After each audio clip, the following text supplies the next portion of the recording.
안녕하세요. 성공투자의 길라잡이 주프로입니다.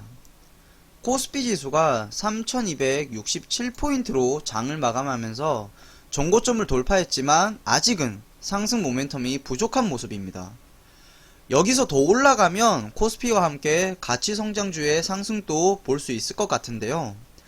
하지만 반대로 여기서 하락한다면 또다시 조정을 받을 겁니다.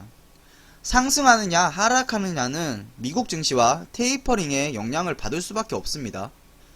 오늘 밤 현재 미국 시장이 연준위원회 발언으로 급락하고 있는데요. 자세한 내용은 다음 영상에서 설명드리겠지만 다음 주는 조심할 필요가 있습니다. 종목이 괜찮아 보여도 증시 상황을 살피면서 천천히 접근할 필요가 있겠습니다.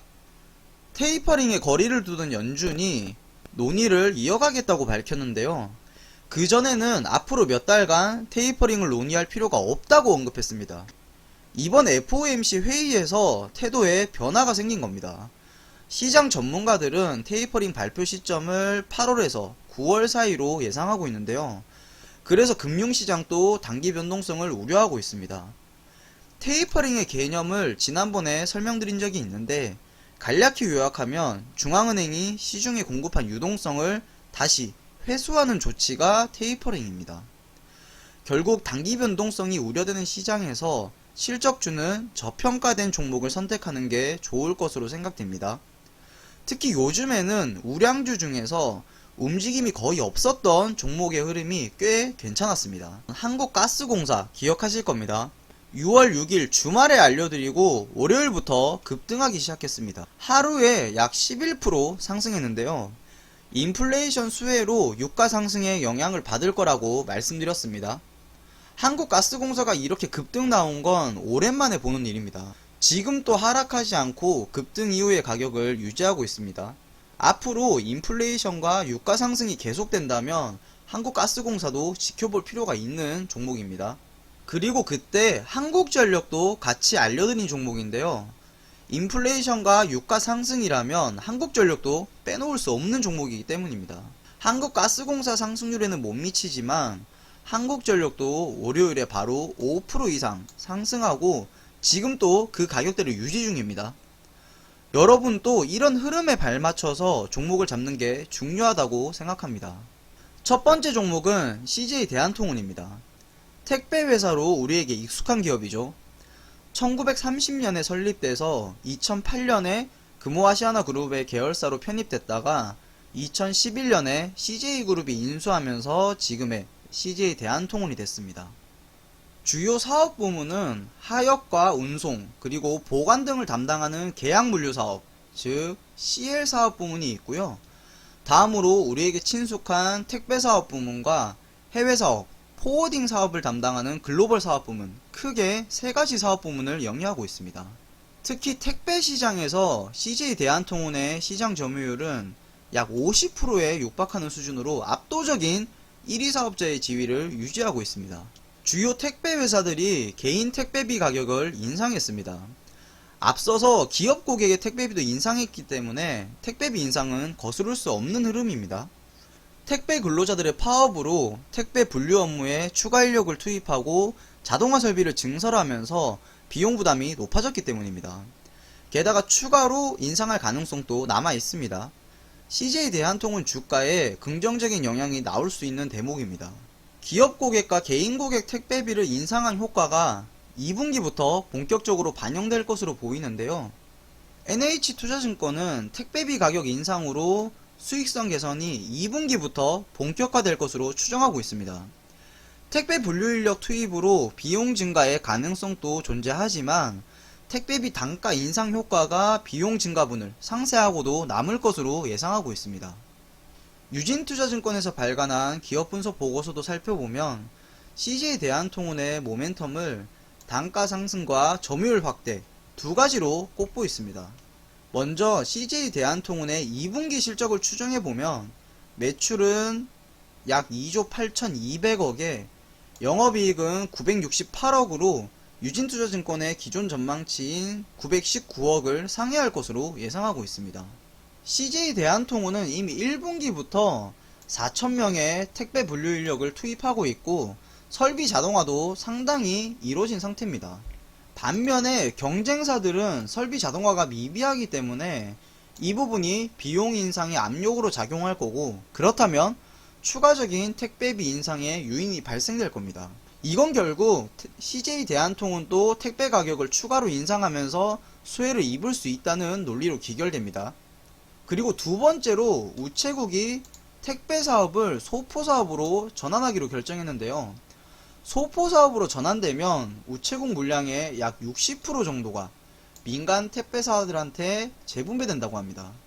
택배 사업이 물류센터와 같은 막대한 시설과 장비 투자가 필요한 인프라 사업이기 때문에 캐파가 부족한 경쟁사보다 캐파에서 다소 여유로운 CJ 대한통운이 우체국 물량을 흡수할 가능성이 높습니다. 그렇다면 CJ 대한통운의 택배시장 점유율도 더 확대될 겁니다. 이런 점을 종합적으로 고려해서 올해 실적을 추정해보면 매출액은 약 11조 3,900억에 영업이익은 약 3,700억으로 영업이익이 약 13.6% 증가할 것으로 예상하고 있습니다. 그럼 차트도 살펴보겠습니다. 일봉 차트를 보면 16만 5천원을 지지라인으로 지켜주고 있습니다. 그런데 여기서 주목할 점은 장기 이평선을 이번 주에 뚫고 올라오면서 단기 저항 라인을 돌파한 모습입니다. 사실상 지금 저항 라인은 약 19만원 선인데 까지 상승할 가능성이 있습니다. 주봉상으로는 옆으로 계속 횡보하는 모습인데요.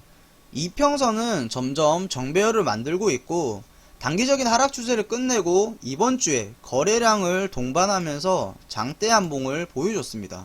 그리고 외국인과 기관의 수급이 계속해서 들어오고 있습니다. 월봉상으로 보면 작년부터 저점을 딛고 차근차근 상승하는 모습을 보이고 있습니다. 월봉상 저항 라인이 약 18만원이기 때문에 여기만 돌파해 준다면 충분히 그 위로 올라갈 가능성이 있어 보입니다. 다만 CJ 대한통운이 이미 4,000명의 분류 작업 인원을 투입한 상황이기 때문에 장기적으로 추가 비용에 대한 실적 영향도 고려해 봐야 됩니다. 그리고 CJ 대한통운은 대형주기 때문에 증시 연관성도 높은 종목입니다. 며칠 사이에 급등이 나왔기 때문에 조정의 가능성도 염두에 두셔야 합니다. 급하게 보기보다는 천천히 지켜보시길 바라겠습니다. 두 번째 종목은 LS전선 아시아입니다. LS전선 아시아는 전력 케이블이랑 소재, 그리고 통신 케이블 등을 생산하는 기업이고 전력 케이블이 높은 매출 비중을 차지하고 있습니다. 특히 베트남 전력 케이블 시장에서 1위 사업자로 시장 경쟁력을 확보하고 있습니다. 원자재 중에 하나인 구리 가격이 상승하고 있다는 기사인데요. 작년부터 세계 각국 정부가 친환경 정책에 드라이브를 걸면서 구리 수요가 폭발적으로 증가하고 있습니다. 대부분의 산업에서 친환경이 1순위 이슈가 됐고 친환경 제품을 생산하려면 구리는 필수 원자재입니다. 그래서 구리 수요가 폭발적으로 증가했지만 과거 10년 동안 구리 생산에 대한 투자가 부족했기 때문에 공급이 수요를 따라가지 못하는 상황입니다. 그래서 구리 가격이 계속해서 상승세를 보이는 겁니다. 문제는 구리 가격의 상승세가 지속적이냐인데 이 부분은 아직 조금 더 지켜볼 필요가 있겠습니다. 중국의 원자재 비축 물량 방출과 원자재 투기 단속 강화, 그리고 미국의 긴축 가능성으로 원자재 시장이 흔들렸다는 기사입니다. 금값뿐만 아니라 구리 가격도 하락 마감했는데요. 인플레이션을 막기 위한 글로벌 경제 대응이 가속화된다면 원자재 가격에도 영향을 미칠 가능성이 높습니다. 그렇다면 LS전선 아시아의 주가 방향성에도 안 좋은 영향이 될 수도 있습니다. 이 부분도 꼭 참고하셔서 투자에 도움이 되시길 바라겠습니다. 대신증권에서 발간한 기업 분석 보고서를 살펴보면 LS전선 아시아의 호재를 두 가지로 꼽고 있습니다. 첫 번째가 전선의 원재료인 구리 가격이 상승하면서 LS전선 아시아의 매출이 기존 추정치를 상회할 것으로 전망하고 있는데요. 각국 정부가 송배전 투자를 확대하고 있고 베트남 시장에서 점유율 1위이기 때문에 베트남을 포함한 동남아시아의 전선 관련 인프라 투자 확대에 수혜가 예상됩니다. 두 번째는 신재생 에너지 시장의 확대로 해저 케이블의 수요가 증가하고 있다는 점입니다. 특히 해저 케이블은 고부가 가치를 창출하는 사업 중에 하나입니다. 해저케이블은 LS전선 아시아의 최대 주주인 LS전선이 기술 경쟁력을 보유하고 있기 때문에 LS전선이 수주를 확보하면 LS전선 아시아가 공급을 담당하는 구조로 새로운 수익원이 될 것으로 예상하고 있습니다. 이런 호재를 종합적으로 고려해서 올해 실적을 추정해보면 매출액은 약 7천억에 영업이익은 약 283억으로 영업이익이 무려 76% 증가할 것으로 예상하고 있습니다. 그럼 차트도 살펴보겠습니다. 일봉 차트를 보시면 6월 8일에 엄청난 급등이 나왔는데요. 윗꼬리를 달고 내려왔는데 여기서 중요한 건 그 이후로 한 번도 하방으로 이탈하지 않고 상승 추세를 이어가고 있다는 겁니다. 이 추세의 상승에서 기관들의 매수세가 조금씩 들어오고 있습니다. LS전선 아시아의 수급 현황을 보시면 근래 들어서 기관들이 다시 매집하고 있습니다. 3일 동안 연속으로 순매수로 이어가고 있는데요. 지금 일봉 차트에서 한 번 더 상승으로 올려줄 수 있을지 기추가 주목되는 상황입니다. 주봉도 확인해보면 지금 3주 연속 상승 흐름을 보여주고 있습니다. 5주선을 계속해서 딛고 올라가고 있고 저항 라인인 9,000원 구간을 돌파하고 안착했기 때문에 앞으로 더 상승할 수 있는 가능성이 보이는 종목입니다. 월봉상으로는 이번 달 거래량이 상장 이후로 제일 많이 유입됐습니다. 그러면서 추세는 상승으로 들어왔고 상장 이후로 신고가를 경신한 달이기도 합니다. 월봉상 상승 여력도 남은 것으로 보이지만 리스크 관리도 필요한 시점입니다. LS전선 아시아는 구리 가격에 제한적인 영향을 받는 기업입니다. 그래서 원자재 가격이 하락으로 돌아선다면 주가에 부정적인 영향을 미칠 수 있기 때문에 투자에 주의하시길 바라겠습니다. 한국 증시는 물론 미국 증시도 변곡점을 맞이하고 있습니다.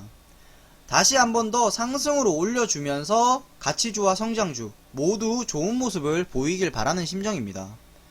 하지만 기대는 마음속으로 하는 거고 현 상황을 냉철히 분석할 필요가 있습니다. 증시의 방향성에 따라서 종목들도 달라지기 때문입니다. 주식성공TV 구독하시고 증시 대응도 잘 하시길 바라겠습니다. 댓글과 좋아요로 여러분이 잘 시청하고 계신지 말씀해 주시면 감사하겠습니다.